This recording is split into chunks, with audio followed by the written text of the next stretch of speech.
Hi, everyone. Welcome to our Get Your Own Psychic Insights online video program with New York Times bestselling author, psychic medium, and spiritual teacher, James Van Praagh.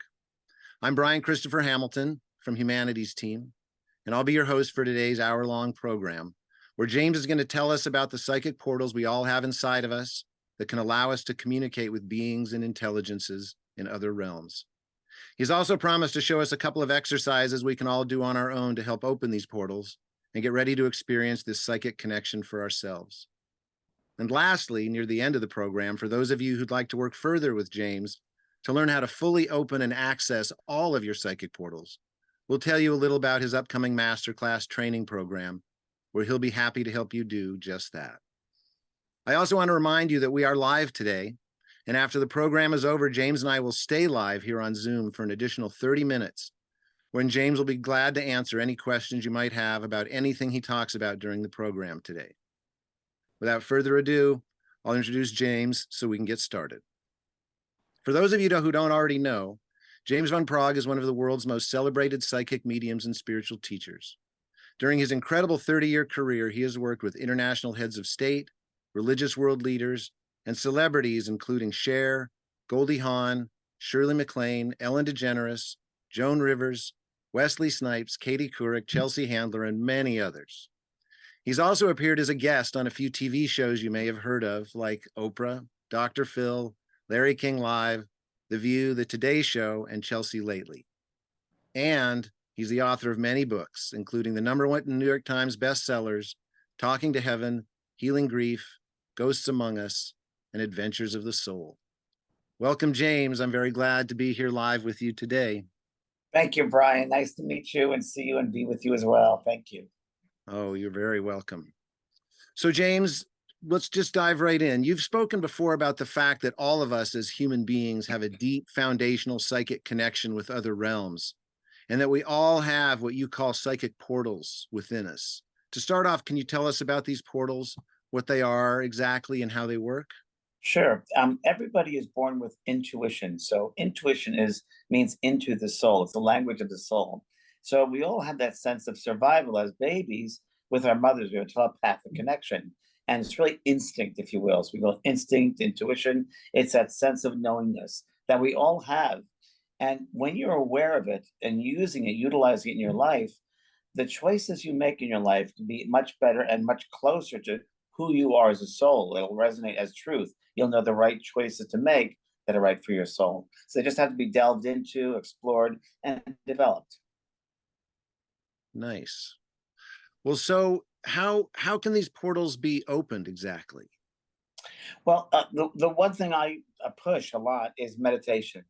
There's one way that I really tell people about is really if you could sit in the stillness of your being, which means give yourself time, 15 minutes a day to yourself, and really sit in the quiet, because the world is all very noisy. But the moment we center ourselves and ground ourselves, 15 minutes a day, and start to get to know our soul self, we really start to unfold that true essence of who we are. And we begin to have a relationship with our soul. And when we start doing that, you start feeling this knowingness, and then you start, if you will, to try to use it, to test it, if you will.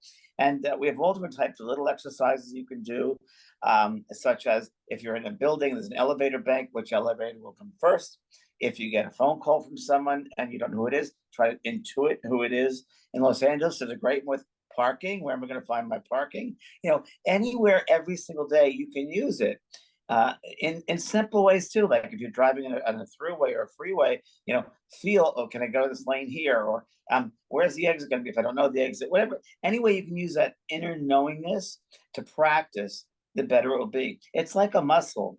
The more you go and work out that muscle, the stronger it becomes. So think of the sixth sense or intuition, your psychic self, as a muscle. The more you use it, the more it grows and develops. And that's the doorway in, the portal in.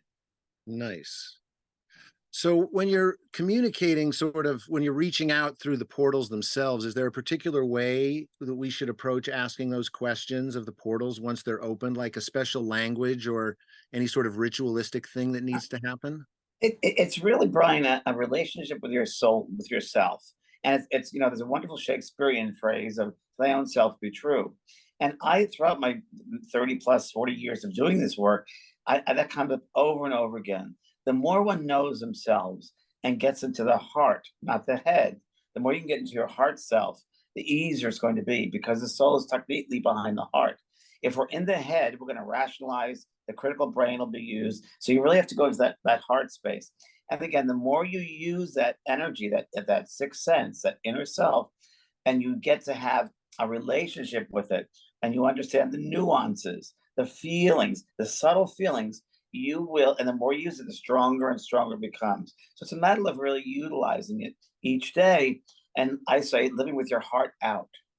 Uh, Like when you meet somebody for the first time, I feel like a connection with that person, or I don't. Or you go into a certain room or building, I feel great in this space, or I don't. So when you go through your life, try to sense, what do I sense about this feeling, about this person, this building, this situation, this choice in my life? Do I feel this is right for me, or is this not right for me?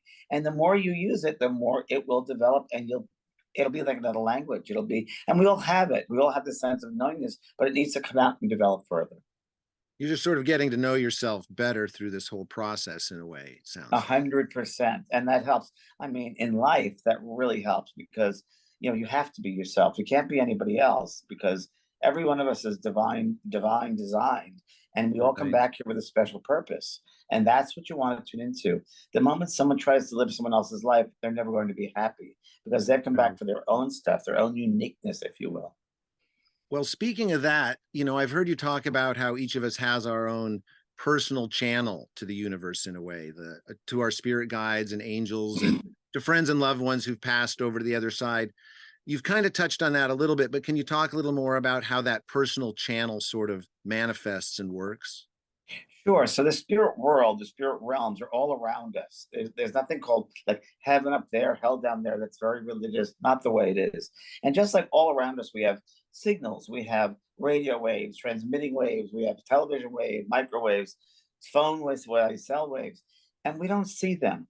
And the reason we don't see them is because they're outside the human spectrum, right? We have a certain spectrum. Okay. And when one starts to sit and become aware, it's almost as if you raise your frequency, like the vibration, because we're all energy, and you're raised to a certain vibration, and that opens you up to higher realms of awareness.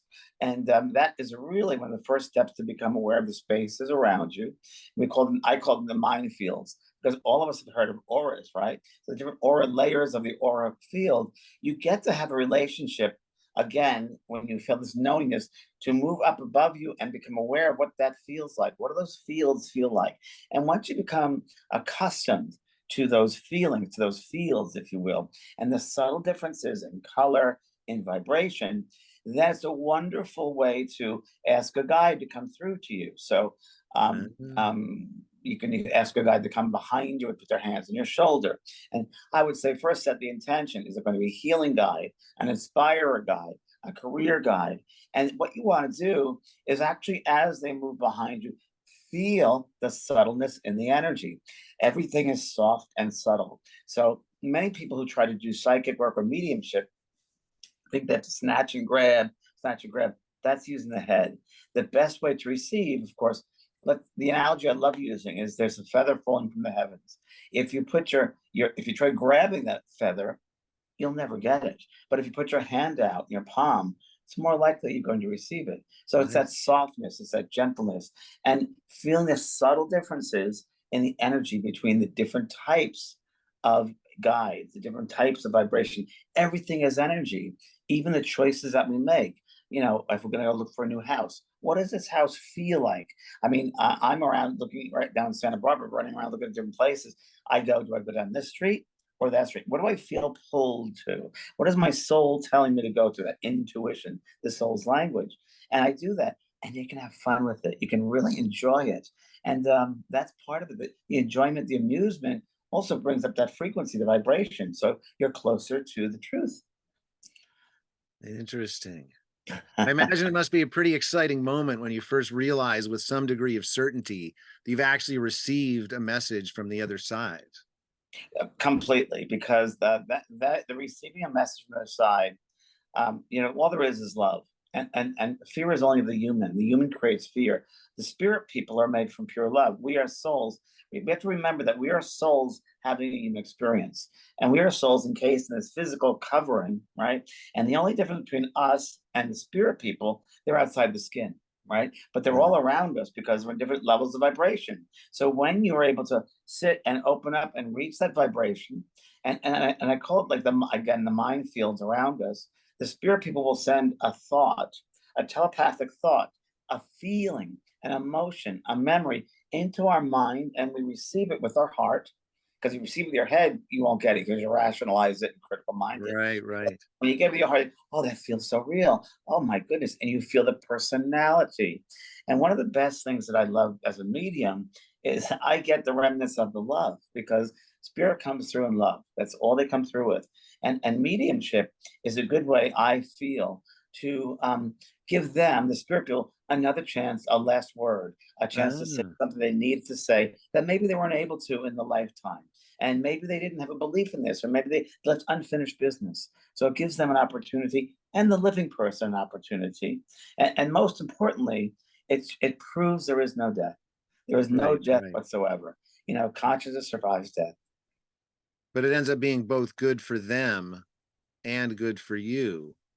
Exactly. Imagine how you can help them too. Because when we pass over, there's kind of like a mindset, right? So the soul, I believe the soul is the mind is the soul. So you will go to wherever your mind takes you. So if you have a certain belief system, you'll go to a space that that belief system is realized on the other side. So religions, Mm. because we're religious, will go to a religious place. It's all different belief systems. So let's say there was somebody who didn't believe necessarily in life after death, and maybe they were skeptical or an atheist. They'll find themselves in a very beautiful space, and they'll think they just had a dream, that they've been dreaming, that this human life they lived was really just a dream, until someone comes over, a relative or something, saying, no, you've passed out of the body. And they find it very, very hard.